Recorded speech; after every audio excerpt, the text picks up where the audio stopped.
এটা চাকায় ভালো করে দেন। উনি তেল নিচ্ছে, তেল নেওয়ার পরে স্টার্ট দিচ্ছে, পরে ওই শর্ট সার্কিট থেকে মানে হুন্ডারের হয়তো ব্যাটারি শর্ট সার্কিট ছিল, ওটা থেকে স্টার্ট দিচ্ছে, পরে আগুন ধরে গেছে। এই যে আমরা নিবাইলাম হলে আমাদের এলাকার যে ভাই ব্রাদার আছে সবাই মিলে ওই যে গ্যাসের মাধ্যমে গ্যাসের সিলিন্ডার দিয়ে ওই যাতে নিবানো। ফায়ার সার্ভিস সময় মতো আসে নাই, পরে আসছে, আইসা দেখছে যে নিভাই গেছে। দেরি করছে বলতে ওনারা হয়তো বা দেরি, সব জায়গায় আগুন নিভে গেলে ফায়ার সার্ভিস আসে, এর হচ্ছে ফায়ার সার্ভিসের কাজ। বর্তমান যে পরিস্থিতি ওনারা এই অবস্থায় করে, আগুন শেষ, ফায়ার সার্ভিস এসে হাজির হয়।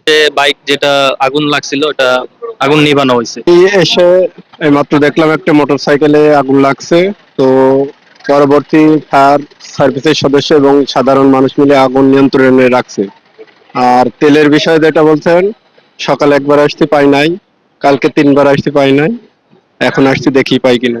11:43 সময় সংবাদ পাই যে মুন্সিগঞ্জ পূর্ণিমা ফিলিং স্টেশনে একটি মোটরসাইকেলে আগুন লাগে। তাৎক্ষণিক সংবাদ পেয়ে মুন্সিগঞ্জ ফায়ার স্টেশনের 2টি ইউনিট দ্রুত ঘটনাস্থলে এসে আগুন নির্বাপন করে। প্রাথমিক অবস্থায় ধারণা করা হচ্ছে যে মোটরসাইকেলের ইঞ্জিনের ওভারহিট থেকে আগুনের সূত্রপাত। তবে এখানে কোনো হতাহত হয়নি, বড় ধরনের দুর্ঘটনা থেকে রক্ষা পেয়েছে। আপনার যখন পেট্রোল পাম্পে এসে কোনো মোটরসাইকেলে তেল ভরবে, তখন অবশ্যই মোটরসাইকেল বন্ধ রাখতে হবে এবং তেল ভরার পরে তারপরে মোটরসাইকেল স্টার্ট দিতে হবে। এবং এই পেট্রোল পাম্পে এখানে ফায়ার সেফটি থাকতে হবে, ফায়ার এক্সটিংগুইশার থাকতে হবে। তাদের নিজস্ব সেফটি ব্যবস্থা থাকলে এই ধরনের দুর্ঘটনা দ্রুত রোধ করা সম্ভব।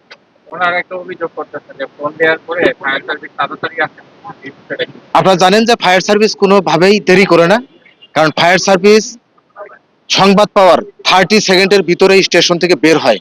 তারপরে যদি রাস্তায় যানজট থাকে তাহলে হয়তো লেট হতে পারে, এছাড়া দেরি হওয়ার কোনো অবকাশ নেই।